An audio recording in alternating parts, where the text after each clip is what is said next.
what I keep in my mini fridge. Let's have a look. Well, top shelf we have various yogurts, drinks, puddings.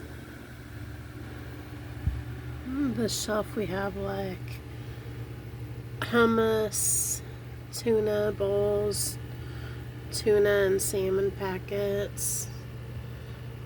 Here we have more yogurt, pickles, drinks. Beside we have drinks, applesauce cups, blue cheese dip, more drinks. There you have it, a fully stocked mini fridge.